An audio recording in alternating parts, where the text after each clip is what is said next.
할렐루야. 네, 금요 성령 집회에 오신 여러분 환영합니다. 축복합니다. 특별히 한 주간 중에 금요일 저녁이 굉장히 힘들고 지친 날이 수 있습니다. 그래서 오늘 또 굉장히 더웠더라고요. 날씨가 굉장히 더웠는데 우리 또 목자분들은 목자 연수 마치고 식사하고 또 동산별로 지역별로 나가서 또 전도 물품을 가지고 전도하는 그런 시간을 가졌습니다. 또 저녁에 모여서 함께 기도할 때에 하나님께서 지친 우리의 마음과 영혼을 회복시켜 주시고 또 깨달을 것 깨닫게 하시고 회개할 것 회개하게 하시고 말씀 붙잡고 승리하는 귀한 시간 되길 주 이름 축복합니다. 특별히 오늘 찬양팀이 귀한 찬양을 통해서 은혜를 함께 나누는데요, 우리 싱어들을 하고 우리 세션들 또 저녁도 못 먹고 나와서 연습하고 또 함께 찬양을 하나님 앞에 올려드렸는데 우리 격려와 축복의 박수 한번 하도록 하겠습니다. 감사합니다. 네.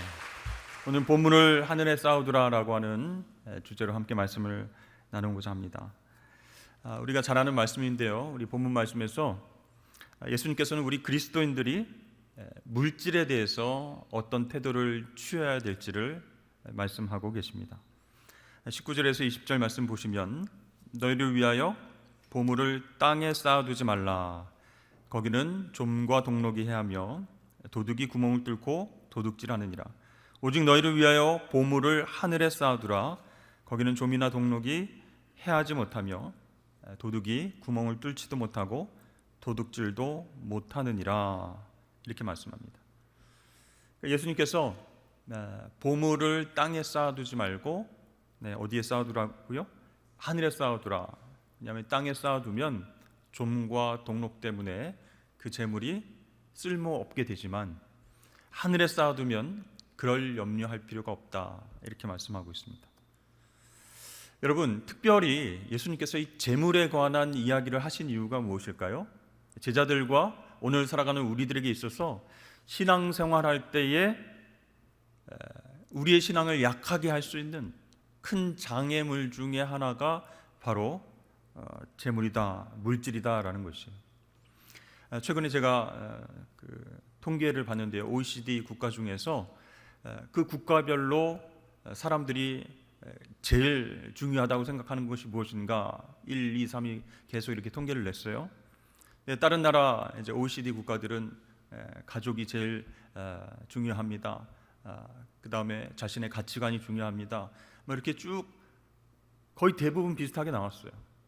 그런데 우리 대한민국은 1위가 물질 이렇게 나왔습니다. 물질의 풍요가 1위로 나왔어요. 그 다음에 2위가 가족으로 나왔고요.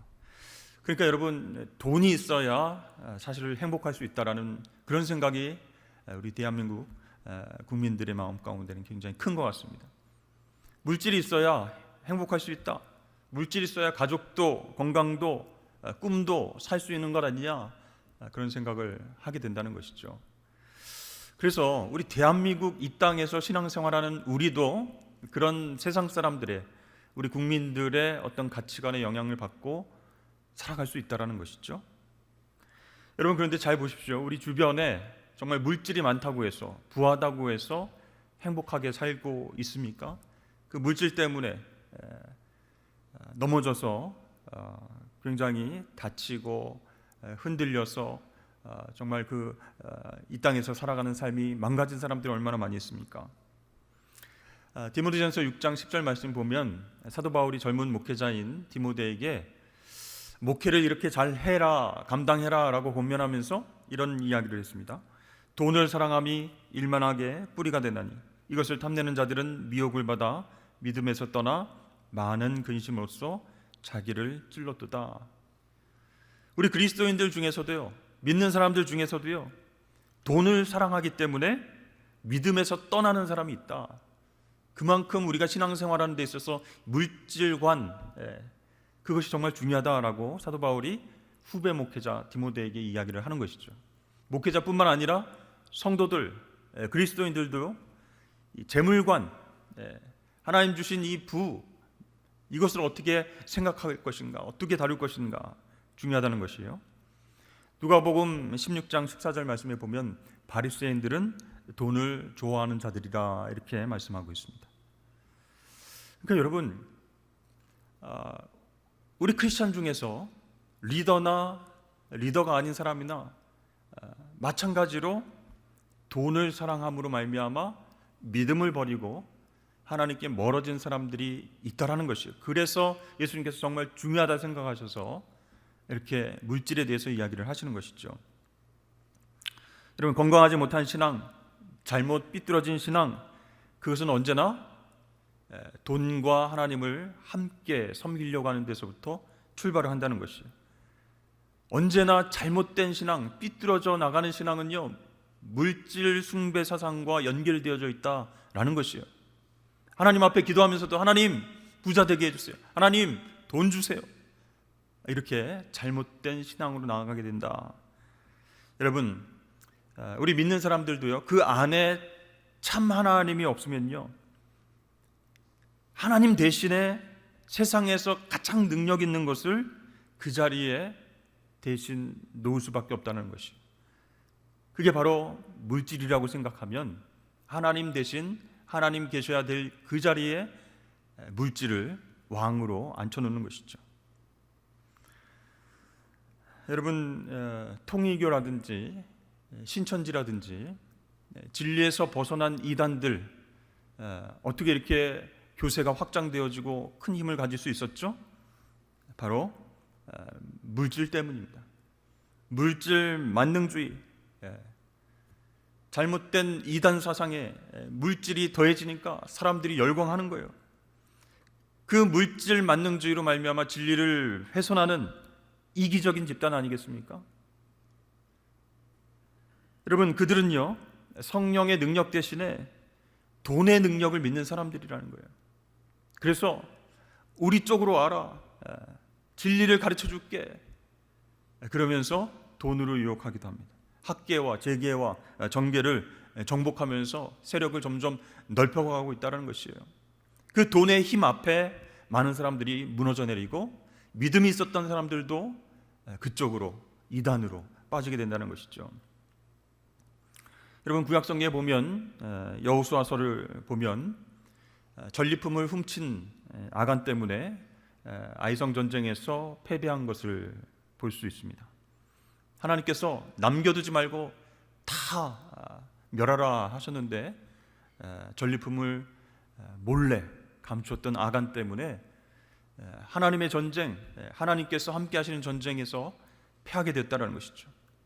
신약 성경의 사도행전을 보면요, 아나니아 삽비라라고 하는 부부가 탐욕 때문에 성령을 속이게 됩니다. 이것이 재산을 판 전부입니다라고 감춰두고는, 일부를 감춰두고는 전부입니다 이렇게 거짓을 이야기했다가 즉사하는 사건이 나오게 됩니다. 또 디모데후서 4장 말씀 보면요, 사도 바울이 젊은 데마라고 하는 제자가 세상을 사랑했기 때문에 자기를 버리고 떠나갔다, 이런 말을 합니다. 여러분, 공동체 안에서 정말 복음의 진리를 붙잡고 열심히 전도하고 함께 사역했던 사람인데, 정말 하나님을 사랑하고 복음의 진리를 사랑했던 사람인데 세상을 더 사랑하게 된 까닭에 바울을 떠났다, 복음 전하는 일을 끊어버렸다라고 안타까운 마음으로 이야기를 하고 있습니다. 그러니까 여러분, 이 재물, 물질의 유혹이라고 하는 것은요, 우리가 영적인 것에 눈을 완전히 멀게 하고 세상 것에 모든 것을 바치게끔 합니다. 그렇죠? 그래서 지금까지 가지고 있었던 믿음이 아무것도 아닌 것처럼 쉽게 내어버리게 하는 그런 힘이 있다는 것이에요. 그래서 예수님께서는 이 재물관이 얼마나 중요한지를 우리에게 말씀하고 있는 것입니다. 사실 여러분, 재물, 돈 그 자체가 나쁜 것은 아니죠. 성경 어느 것을 봐도 재물이나 보화가 나쁘다, 이거 만지지도 말아라, 사용하지도 말라, 그런 얘기는 결코 없습니다. 정지한 부분이 없어요. 문제는 어디서 나옵니까? 그 물질을 사용하는 사람, 그 사람의 마음이 어떤가, 물질관이 어떤가, 거기서부터 문제가 일어날 수 있다는 거예요. 오늘 예수님께서는 너희를 위하여 보물을 땅에 쌓아두지 말라, 이렇게 말씀하시는 말미암아 그 문제에 대한 정확한 답변을 우리에게 해주고 계십니다. 이 말씀 역시 보물을 갖지 말아라, 보물을 갖는 것이 죄다, 또 보물에 관심도 눈길도 주지 말라, 그런 뜻이 아니에요. 이것은요, 이 보물이라고 하는 것이, 보화라고 하는 것이 땅을 위한 것이냐 아니면 하늘을 위한 것이냐라고 하는 재물관에 대한 문제다라는 것이죠. 우리에게 주어진 그 재물을 무엇을 위해서 쓰는 것이 가치 있느냐라고 하는 가치의 문제라는 거예요. 여러분, 재물, 돈, 물질 우리에게 필요합니다. 부자가 되어서 하나님 허락해 주신 그 재물을 통해서 하나님의 일을 많이 할 수 있다면, 하나님 나라 확장을 위해서 쓰일 수 있다면 얼마나 좋겠습니까? 그런데 이것이 잘 되기 위해서는요, 무엇을 위해서 돈을 버는가, 무엇을 위해서 돈을 또 쓰는가, 거기에 대한 분명한 목표와 방향성이 있어야 된다. 그렇지 않으면요, 돈은 그 사람에게 완전한 저주가 된다는 것이죠. 여러분, 로또에 대한 환상을 꾸고 계신 분 계십니까? 뉴스를 간혹 보면 뭐 몇십억에 당첨이 돼가지고 인생이 완전히 변했다, 그런 뉴스를 보면 아이고 부러워라, 나는 여태까지 뭐 하고 있었나, 저 사람은 일주일에 몇 번씩 로또방에 갔는데 나는 한 번도 안 가고, 뭐 이런 생각을 혹시 하십니까? 나에게 들어온 돈, 그것을 무엇을 위해 쓰는가, 그 재물관에 대해서 분명히 정립이 되지 않으면요, 그 재물은 오히려 그 사람을 망하게 한다라는 것이죠. 흥청망청 쓰고 범죄하고 오히려 빚을 지게 하는 그런 안타까운 사연을 우리가 보게 되는 것이죠. 그래서 여러분, 우리는 예수님께서 오늘 우리에게 주신 말씀 가운데 19절 말씀 가운데 이 보물이라고 하는 이 보물이라고 하는 의미를 정확히 알아야 될 것 같아요. 단순히 돈, 물질 그것만을 의미하지 않는다는 것이죠. 돈을 포함해서 자기 자신이 가장 소중하게 생각하는 것, 그것이 보물이다 할 수 있는 것이죠. 어떤 사람에게는 지식이 보물일 수 있어요. 어떤 사람은 지위가, 명예, 이것이 보물일 수 있습니다. 어떤 사람에게는 자존심일 수도 있고요. 어떤 사람에게는 어떤 운동의 능력이라든지 건강이라든지 그런 것들이 보물일 수 있어요. 또 우리 믿음이 좋은 크리스천들에게는 신앙적인 행위, 또 신앙적으로 하나님 앞에 열매 많이 맺었던 업적일 수도 있습니다. 전도도 많이 했습니다. 봉사도 많이 했습니다. 또 하나님께서 기뻐하시는 일들 많이 했습니다.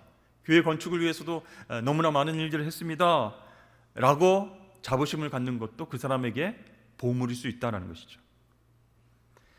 자, 그런데 예수님께서는요, 우리들이 각자 소중히 생각하는 그 보물을 무엇을 위해 쓰려고 하는가, 거기에 관심을 갖고 계신다라는 것이죠.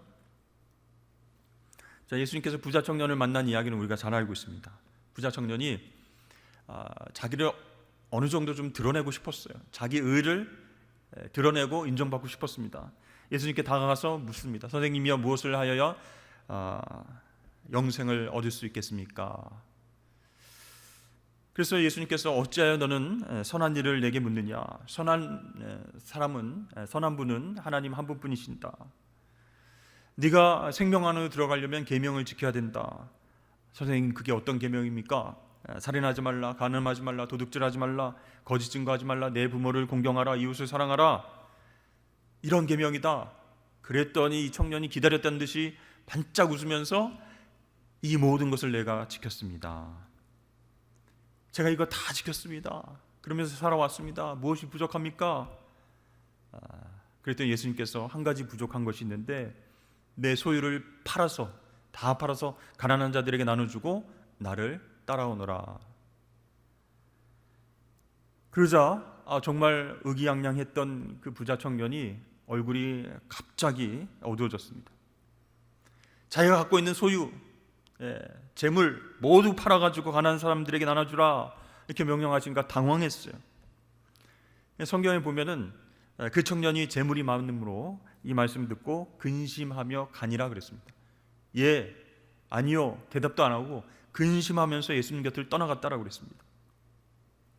근데 오늘 이 말씀, 부자 청년의 말씀을 우리가 듣고 오늘 예수 믿는 모든 사람들에게 예수님께서 그렇게 말씀하시는 것이 아니라는 거예요. 그 청년이 생각하는 보물이 바로 재물이었기 때문에 예수님께서 그 말씀을 하신 거예요. 그 청년은 도덕적으로, 영적으로, 윤리적으로 흠잡을 데 없는 완벽한 사람일 수 있었습니다. 근데 보물을 자기를 위해서 땅에 쌓아둔다라고 하는 거기에 문제가 있었다는 것이죠. 결국 그것 때문에 예수님 떠나게 되었다는 것이죠. 여러분, 아브라함에게 있어서 큰 보물은 무엇이었을까요? 100세 때 얻은 이삭이었습니다. 너무너무 소중하고 너무너무 예쁘고 너무너무 사랑스럽습니다.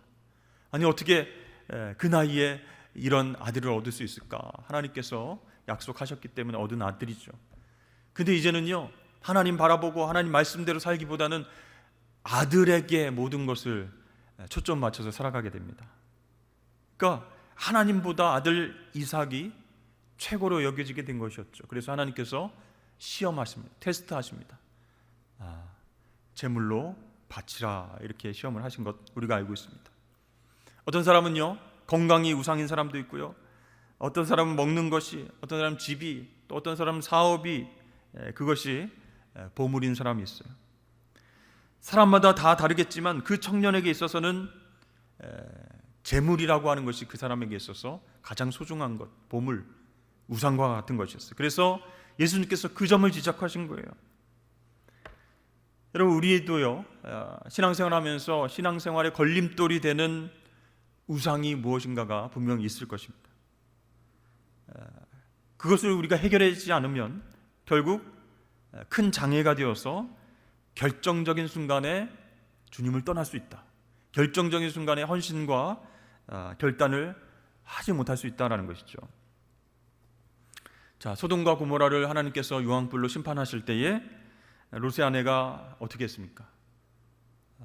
뒤돌아보지 말라고 했는데 재물에 미련을 두니까 저거 어떡하지 아까워서 어떡하지 하고 뒤돌아보다가 결국 소금 기둥이 되었다라는 것을 우리가 알게 됩니다. 성경에 보면요, 돈 때문에 고생한 사람이 또 있습니다. 삭개오라고 하는 인물이죠. 이 삭개오는요, 키가 작고 외모도 볼품이 없는 사람이었습니다. 아마 그렇기 때문에, 그런 콤플렉스 때문에 돈을 더 많이 벌어야겠다라고 생각했을 수도 있습니다. 왜냐하면 돈이라고 하면은 무섭게 달려들었기 때문이었죠. 이 삭개오가요, 자기가 외모라든지 키라든지 뭐 별로 내세울 게 없으니까 돈을 가져야만 사람다운 삶을 살 수 있겠다, 이런 생각을 한 것 같습니다. 그래서 악착같이 돈을 모으게 되는데요, 나라를 팔아먹은 것에 대한 죄책감도 없습니다. 또 지독하게 세금을 걷어들입니다. 부정부패하고 뒷돈으로 들어오는 것들 대수롭지 않게 받아들였습니다. 저 사람 매국노다, 저 세리는 매국노다, 이런 얘기를 듣고도 더 심한 소리를 들을지라도 귀를 막고 열심히 돈을 모았습니다. 근데 삭개오는 행복했습니까? 그렇게 재산을 계속 불려나갔는데 정말 행복했을까요? 돈을 많이 가지면 가질수록 더 외로워지고 고립됐습니다. 자기 마음에 있는 고민조차 나눌 수 있는 사람들이 없었어요. 그런 삭개오에게 예수님께서 다가오셨습니다. 삭개오야, 내려오라, 이름을 부르시면서 함께 식사하는 그 자리로 나아가셨습니다. 너무너무 감격스러운 거예요. 예수님을 소문으로만 들었는데 그분이 나무에 매달려가지고 예수님을 보려고 하는 자기를 발견하시고 삭개오야, 내려와라, 괜찮다, 불러주셨어요. 얼마나 기쁘고 감사한지요. 같은 동료들하고 세리들하고 함께 식탁 교제를 나눴습니다. 그 자리에서 삭개오가 뭐라고 첫 마디 고백했습니까? 주여 보시옵소서, 내 소유의 절반을 가난한 사람들에게 다 나눠주겠습니다. 만일 누구의 것을 속여서 빼앗은 것이 있거든 내 갑절이나 갚겠습니다. 주님이 시키지도 않았는데 그렇게 주님께 이야기를 했습니다. 예수님과 따뜻한 식사의 자리와 그런 이야기를 나눴을 뿐인데 이 삭개오의 재물관에 완전히 혁명이 일어난 것이에요. 지금까지 재물을 위해서라면, 돈을 위해서라면 내가 악착같이 수단과 방법을 가리지 않고 내가 그걸 다 소유하면서 행복하게 살리라 했던 삭개오가 영적으로 외로웠던 것입니다. 그 허전했던 마음 가운데 주님이 찾아오셨어요. 주님을 인격적으로 만나고 나니까 이 재물이 아무것도 아닌 것이요, 내가 이만큼 가져봤자 아무런 필요가 없는 것이다 생각이 들었어요. 그래서 가난한 자들에게 나눠주겠습니다. 여러분, 얼마나 대단합니까? 주님을 만나서 변화된 인생은요, 이렇게 재물관도 바뀌게 돼 있다. 재물을 위해서, 오직 그것을 위해서 열심히 살아갈 필요가 없게 되었다라는 것을 깨닫게 되고, 잘 써야 되겠다. 어떻게 하면 하나님 영광을 위해서 이 재물 잘 쓸까 고민하다가 예수님 앞에서 그렇게 약속을 했던 것이죠. 여러분, 우리도 돈을 왜 벌어야 되는지 그 의미를 생각할 수 있어야 됩니다. 그 의미를 모른다면, 재물에 대한 가치관이 바로 세워지지 않다면 돈이 많은 것은 축복이 아니라 오히려 저주다라는 것이죠. 여러분, 성경은 이 보물 자체, 물질 자체를 악한 것이다 이렇게 말씀하고 있지 않죠? 모든 것을 포기해라, 금욕생활해라, 머리 깎고 산으로 들어가라, 무소유가 정답이다 이렇게 얘기하지 않습니다. 좋은 방법으로, 정직한 방법으로 돈을 벌어서 하나님 영광 위해서 잘 쓰면 되는 것이에요. 여러분, 재물은요, 재수 좋아서 내 손으로, 내 수준으로 돌아온 것 아닙니다. 또 자기의 노력의 대가라 그렇게 수중에 들어오는 것도 아닙니다. 모든 것의 주관자 되시고 주인 되시는 하나님께서 재물을 허락해 주셔야 된다는 거예요. 그러므로 나에게 정직하게 성실하게 땀을 흘려서 돈을 벌었다라고 한다면 그것은 하나님께서 나에게 허락하신 달란트다라는 것이죠. 그렇기 때문에 하나님의 뜻에 맞게 쓸 수 있어야, 그래야 우리가 행복한 삶을 살 수 있다는 것입니다. 여러분, 우리 그리스도인 어떤 사람들입니까? 자기에게 주어진 보물을 하나님 뜻에 맞게 사용하도록 부름받은 사람들이다라는 것이죠. 자기가 생각하는 보물이 무엇인지는 모르겠어요. 그러나 하나님이 그 보물을 허락해 주셨기 때문에 그것을 하나님 나라를 위해서 가치 있게 쓰는 것, 그것으로 부름받은 사람들이다라는 것이죠. 여러분, 예수님께서는 돈을 부정하지 않으셨습니다. 돈을 벌되 그 번 돈을 어디에 쌓아둘 것인가, 그걸 분명히 해야 된다라고 말씀하십니다. 그리고 그 보물을 땅에 쌓아둬서는 안 된다라고 말씀하셨는데 그 이유를 두 가지를 설명하셨어요. 첫 번째는 이 땅에는 좀과 동록이 있기 때문이다라는 것이죠. 좀과 동록 무엇일까요, 여러분? 동록은 무엇이 뭔가를 파먹는다는 것이죠. 그러니까 여러분, 옷 같은 거 제대로 관리 안 하면 이렇게 헤어지고 벌레 먹고 찢어지고 이런 부분이 있지 않습니까?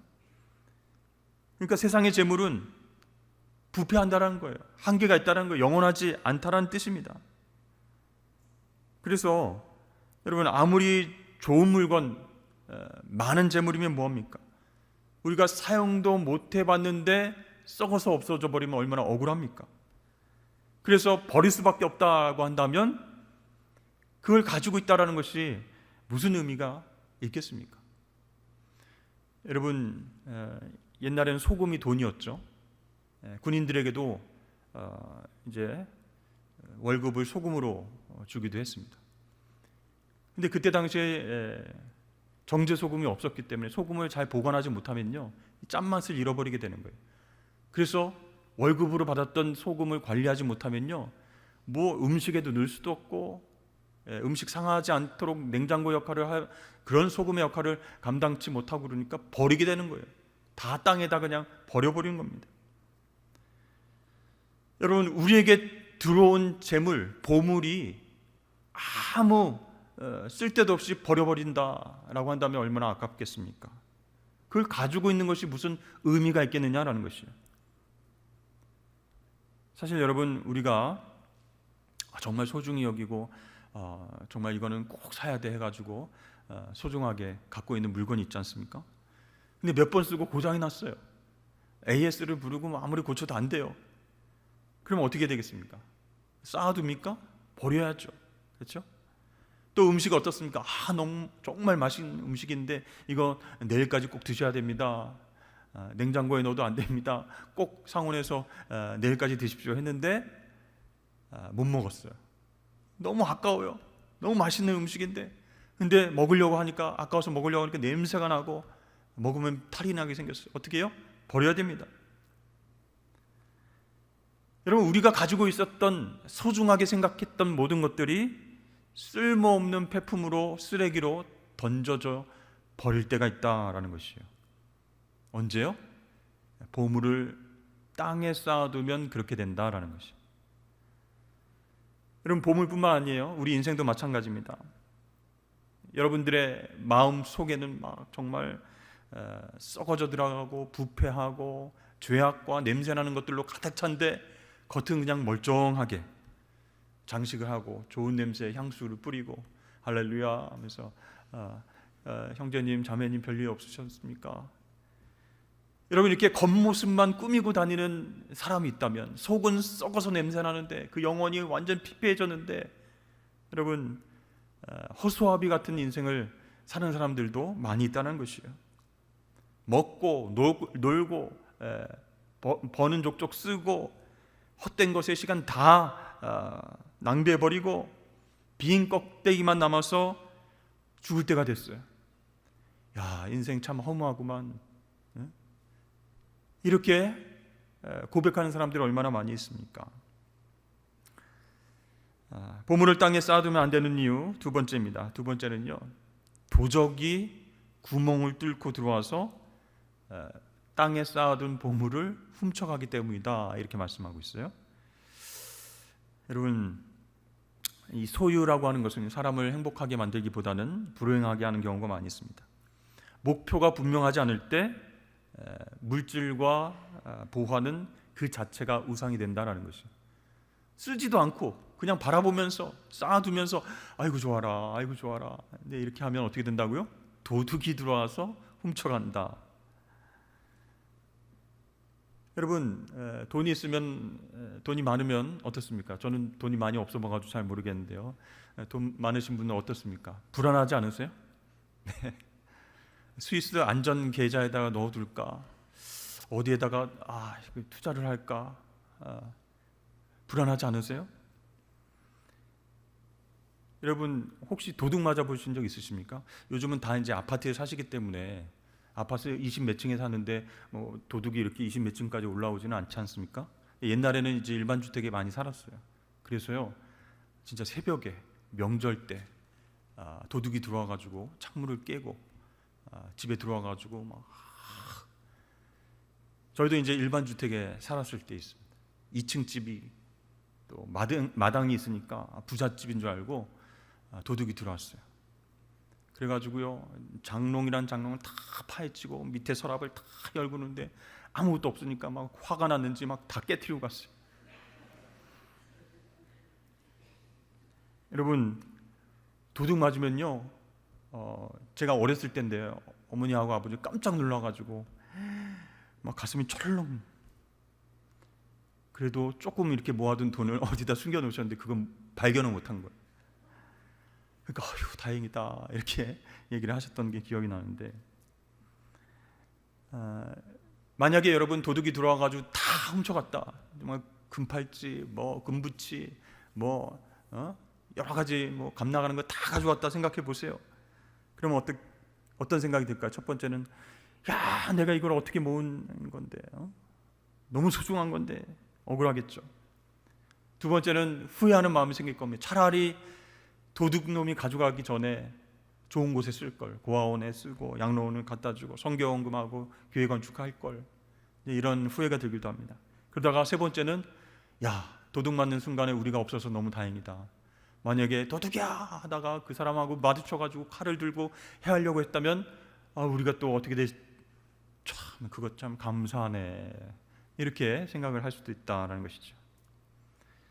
그러니까 여러분, 죽지 않는 것만으로도 감사하다, 도둑 맞은 사람이 그렇게 생각한다면 자기가 정말 생명처럼 아꼈던 그 물질이 아무것도 아니구나, 그런 깨달음을 얻게 된다는 것이에요.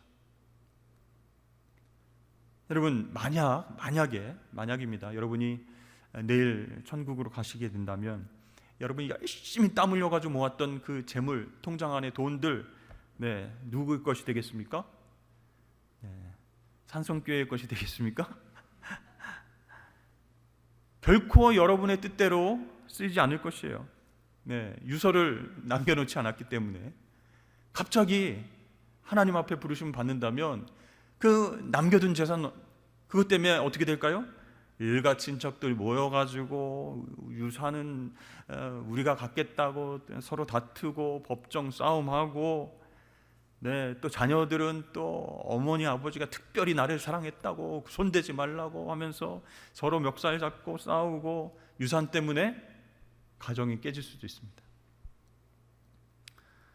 그러니까 여러분, 예수님께서는 우리에게 이 화가 될 수도 있고 복이 될 수 있는 재물 어떻게 사용하라고 말씀하십니까? 20절 말씀에 오직 너희를 위하여 보물을 하늘에 쌓아두라. 거기는 좀이나 동록이 해하지 못하며 도둑이 구멍을 뚫지도 못하고 도둑질도 못하느니라. 그러니까 이 말씀은요, 보물 갖지 말라, 보물 소유하지 말라, 그 얘기가 아니라 그 보물이 좀이나 동록이나 도둑놈이 들어오지 못하는 곳 하늘에 쌓아두라, 그런 얘기예요. 이 말씀에는 두 가지 뜻이 있어요. 첫 번째는 이 세상 재물에 대해서 너무 집착하지 말라, 그런 뜻이고, 두 번째, 주신 재물을 쓸 때 하나님께서 기뻐하실 만한 그곳에 쓰라, 그런 의미입니다. 목사님, 저는 나중에 부자가 돼서요, 지금 주식하고 있거든요. 코인 하고 있거든요. 나중에 정말 엄청 부자가 되면요, 교육관 하나 제가 지어드리겠습니다.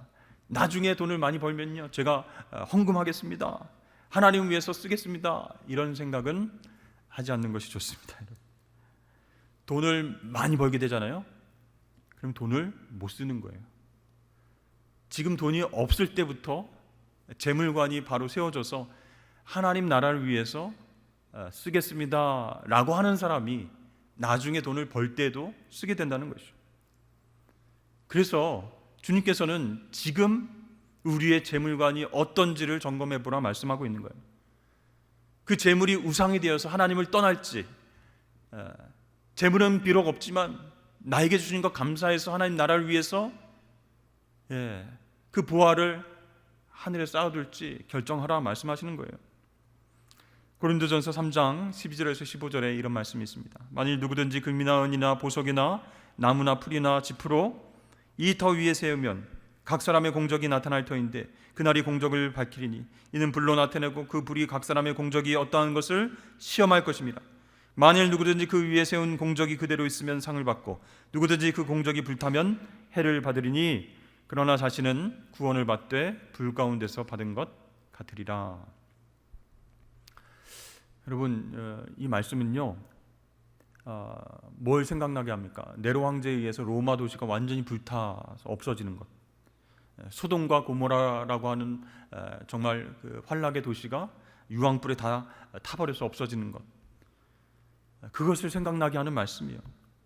무엇이 남을 수 있겠다 얘기하는 것입니까? 하나님이 기억하시는 것, 영원한 가치에 쓰여진 것, 그것만이 남게 된다, 그런 뜻이에요. 거기에 보물의 가치가 있다는 거예요.